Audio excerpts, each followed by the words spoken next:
Hello, Bill McLean. It is Tim Norton, and we are here in Skyrim, killing wolves. Ah, so you see, I now have that was a soul trap in action, and let's see. So I have filled a petty soul gem, and I'm going to go to my weapon, and here it's just been used a little bit. It's not quite the full. I don't know how many charges it has, 45 or something.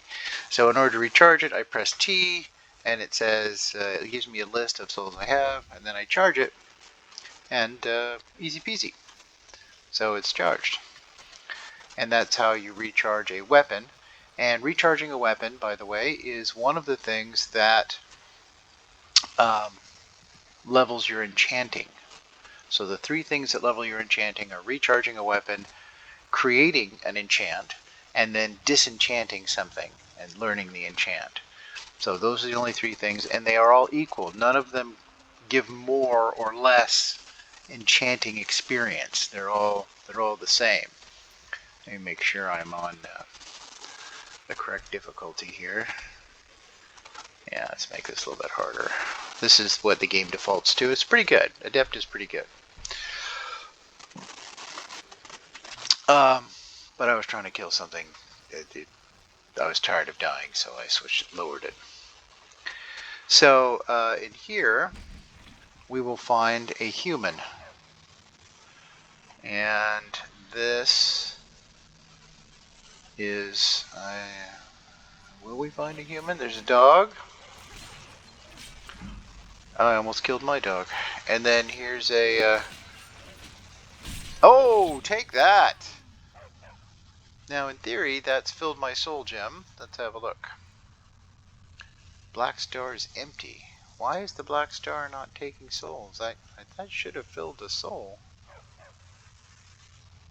I don't know why it didn't. Huh. Let me try again down here. There's somebody down here that wants to die, I'm pretty sure. Yeah, you want to die, don't you? Sure you do. Soul captured. Okay, so I captured the soul. Now, if I look here in miscellaneous, I see now the Blackstar has a grand soul in it. So as you know, and you see I don't have the other soul gem, when you use a soul gem, it consumes the soul that's in the gem and it consumes the soul. But when you get the black star, which is a result of the quest, and it's not fucked up, I don't know why it wasn't working before, you can, so here's my weapon. I'm going to recharge it because I've used it a couple of times. Now it says, oh, the black star has it. You see I need a little recharging. Now the weapon is recharged. But remember, every time I use the black star, as you see here, is still here. It hasn't been consumed. So you're at liberty to beat the hell out of this bandit chief. Maybe get a block. Oh, no, he's going to give up. Okay, I got him again. Okay. So now I beat the hell out of the bandit chief, and using the sword has depleted its charge. I press T after, and then I use the black star. I got the enchanting point there. Took a couple, three, but I got the enchanting point. And lo and behold, the good bit is that the black star is still here. So in this way, just as you're going along, just running along doing stuff, as long as your weapon is enchanted with Soul Trap, you can just recharge it with a black soul over and over and over again.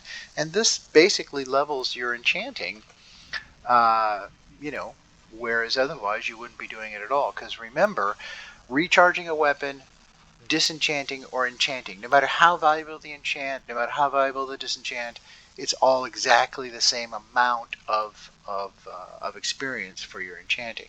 So I've gotten my enchanting up to 36, and I promise you I have enchanted, well, I don't know, I enchanted the weapon, so I have the helmet enchant, I disenchanted some stuff, but basically, I've gotten 32 points. I haven't put any points into it yet, but when I want to, I'm going to have 30 points plus, plus, plus. It's a great way to level your enchanting.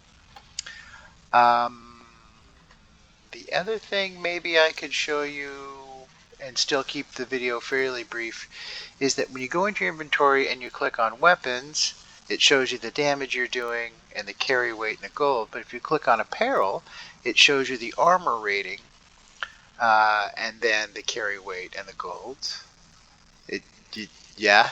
So if you want to know what your armor rating is, the armor rating maxes at 567 or some weird odd number like that. You can actually have this number be higher, but the effective armor rate is always capped at 167. So that's kind of the number you're going for. After that, you need to stop worrying about it because it doesn't get any better. Even if the number is higher, even if it says 600, your armor rating is not any better. That is the cap. This is not the worst enchant either. It's just sort of for fun. You can swim underwater without drowning. As you go along, you might find something better. You can enchant helmets, for example, with archery. That's not the worst thing ever. Or one-handed. I think you can do one-handed onto a helmet. Okay, so he should have a something in here. Ooh, steel plate helmet. That looks nice. Amethyst garnet, treasure map. Let's have a look at that. Because I think plate, yeah, that's 39, and my helmet is 37, so that's 2 points. Huzzah! I gotta get steel plate for all my gear. This bleeding crown is kind of good. I'll probably take that while I'm here, because when you make a poison, if you add this bleeding crown to it, it makes the target of the poison be more vulnerable to poison. So if I were to make a poison right now with, say, something like, I don't know, red mountain flower and a skeever tail, that's a poison recipe. And then I also added a third ingredient, which is this bleeding crown. The skeever tail and the red mountain flower would create the poison, but the bleeding crown would make them vulnerable to poison, and so make them more, it would do more damage therefore. So that's why I usually pick it up when I see it. It's not the most valuable potion in the world, but the combination, more than one, having a poison with more than one attribute, like poison and vulnerability to poison, is more valuable if you want to sell it. And and additionally, the more valuable it is, unlike enchanting, the more valuable it is, the more experience you get from making it. So there's a number of reasons to do that. I think I can show you maybe one more thing about blacksmithing. Let's go here. Blacksmithing is also unlike enchanting in that the more valuable the item you make, the more points you get, the more experience you get for doing it. So what I usually, but again, it's a pain in the ass to, really to do. Wow, is that all the leather I have? Okay. Can I even do this?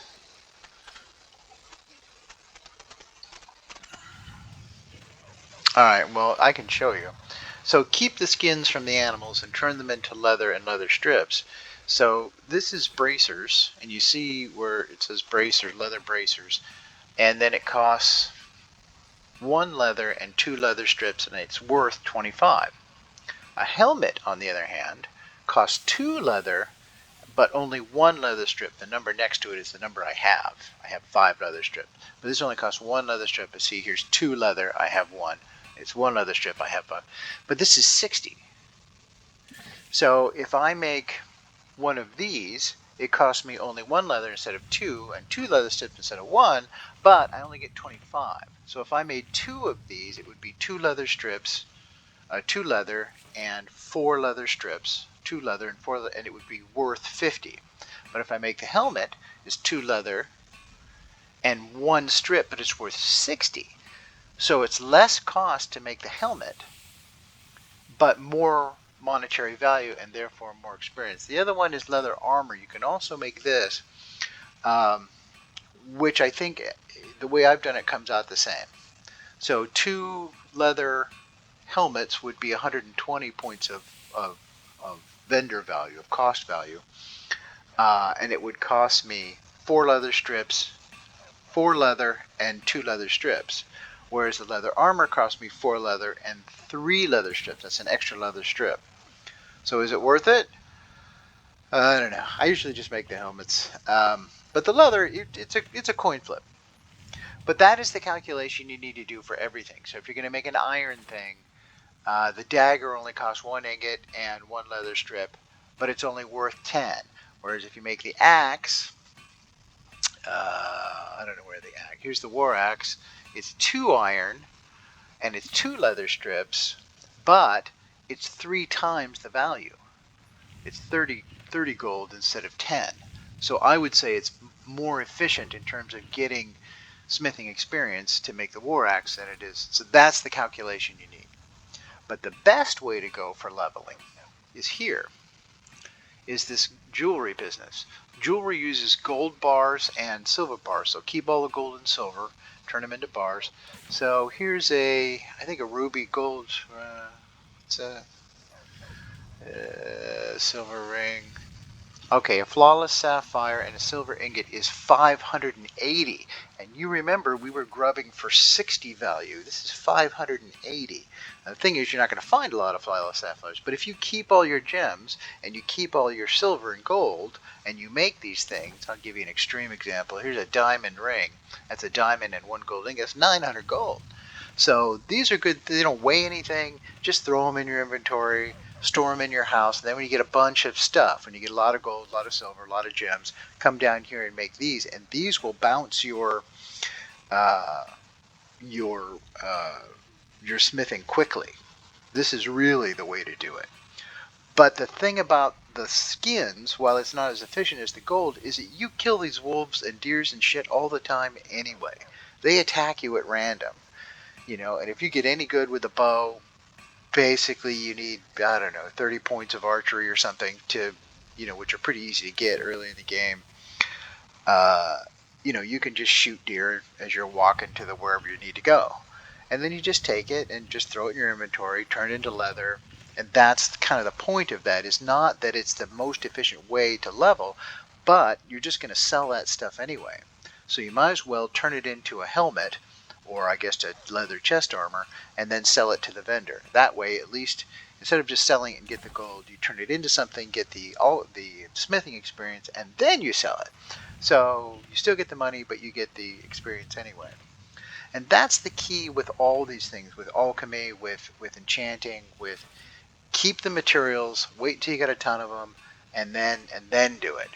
And that means when you're walking along, you got to keep it in your inventory, go back home, throw it in the chest, and then when you're ready, you say, oh man, I got a ton of soul gems now. I'm going to do all my soul, going to work up my enchanting. That's how you level the skills. That's how you do it. Phew. Okay, well that's the really super brief tutorial on how to do all that. You probably know how to use the grindstone to improve weapons, and this one improves your armor and so on. As you get smithing skills, here, smithing is somewhere, here it is.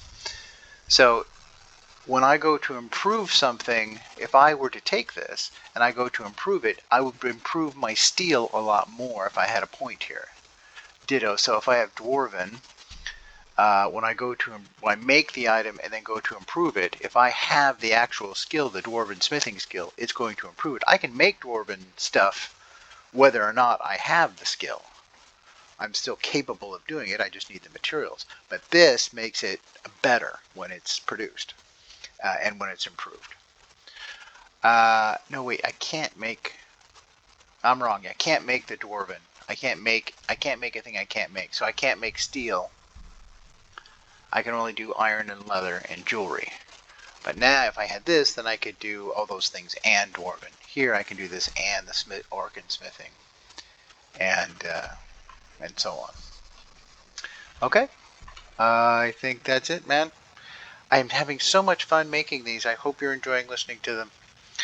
And I will see you on Saturday.